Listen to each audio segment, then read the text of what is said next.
ಮಾನ್ಯ ಸಭಾಧ್ಯಕ್ಷರೇ, ತಾವು ತಂದಿರುವ ಸಂತಾಪ ಸೂಚನೆಗೆ ಬೆಂಬಲಿಸಿದ ಶಾಮನೂರು ಶಿವಶಂಕರಪ್ಪನವರು ನಿನ್ನೆ ದಿವಸ ಅಗಲಿರ್ತಕ್ಕಂಥದ್ದು ಒಬ್ಬ ಅಜಾತಶತ್ರು, ಒಬ್ಬ ಪ್ರಭಾವಿ ನಾಯಕರನ್ನು ರಾಜ್ಯ ಕಳೆದುಕೊಂಡಂತಾಗಿದೆ ಅಂತಕ್ಕಂಥದ್ದನ್ನು ಕೂಡ ಈ ಸಂದರ್ಭದಲ್ಲಿ ತಿಳಿಸ್ತಾ, ಅವರು 6 ಬಾರಿ ವಿಧಾನಸಭೆಯನ್ನು ಪ್ರವೇಶಿಸಿ ಒಮ್ಮೆ ಲೋಕಸಭೆಯನ್ನು ಪ್ರತಿನಿಧಿಸಿ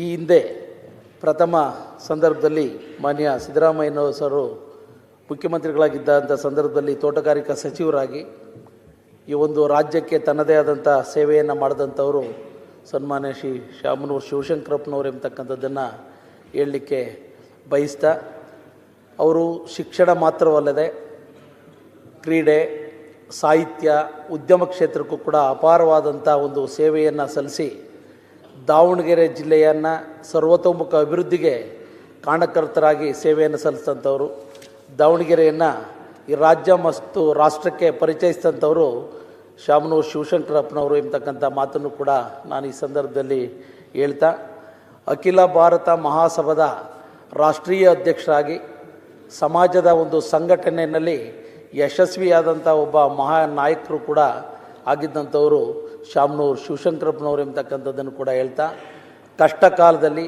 ಬಡವರಿಗೆ ಒಂದು ದಾನವನ್ನು ಮಾಡೋದ್ರ ಮೂಲಕ ಒಂದು ಕಷ್ಟ ಕಾಲದಲ್ಲಿ ಜನರಿಗೆ ಶಕ್ತಿಯನ್ನು ತುಂಬಿದಂಥವ್ರು ಎಂಬತಕ್ಕಂಥದ್ದನ್ನು ಕೂಡ ಈ ಸಂದರ್ಭದಲ್ಲಿ ಹೇಳ್ತಾ, ಇವತ್ತಿನ ಯುವ ರಾಜಕಾರಣಿಗಳಿಗೆ ಒಂದು ಸ್ಫೂರ್ತಿಯ ಚಿಲುಮೆಯಾಗಿದ್ದಂಥವರು ಸನ್ಮಾನ್ಯರು ಎಂಬತಕ್ಕಂಥದ್ದನ್ನು ನಾವು ಈ ಸಂದರ್ಭದಲ್ಲಿ ಹೇಳಲಿಕ್ಕೆ ಬಯಸ್ತಕ್ಕೆ. ಏಕೆಂದರೆ 95ನೇ ವಯಸ್ಸಿನಲ್ಲಿ ಅವರು ವಯೋಸಹಜ ನಮ್ಮನ್ನು ಅಗಲಿದ್ದಾರೆ. ಆದರೆ ಅವರ ಆದರ್ಶಗಳನ್ನು, ಅವರ ಸೇವಾ ಮೌಲ್ಯಗಳನ್ನು ಇವತ್ತು ಬಿಟ್ಟು ಹೋಗಿದ್ದಾರೆ.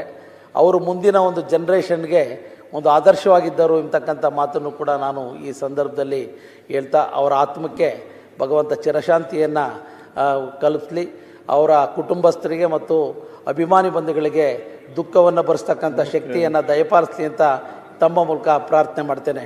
ನಮಸ್ಕಾರ. ತುಂಬ ದಪ್ಪ ಇದ್ದೀರಾ, ಅದರಲ್ಲೂ ಯಾವುದೇ ಸೈಡ್ ಎಫೆಕ್ಟ್ ಇಂದ ಸಣ್ಣ ಆಗ್ಬೇಕಾ? ಎಷ್ಟೋ ಜನ ಹೇಳ್ತಾ ಇದ್ರಿ, ಸರ್ ನಾನು ಜಿಮ್ಗೆ ಹೋಗ್ತಾ ಇದ್ದೀನಿ ಆದ್ರೂ ಸಣ್ಣ ಆಗ್ತಾ ಇಲ್ಲ ಸರ್, ವರ್ಕೌಟ್ ಮಾಡ್ತಾ ಇದ್ದೀನಿ ಆದ್ರೂ ಸಣ್ಣ ಆಗ್ತಾ ಇಲ್ಲ ಅಂತ ಹೇಳ್ತಾ ಇದ್ರಲ್ಲ. 100% ಯಾವ ಜಿಮ್ಗೂ ಹೋಗ್ದಂಗೆ ವರ್ಕೌಟು ಮಾಡ್ದಂಗೆ ನೀವು ಸಣ್ಣ ಆಗ್ಬೋದು.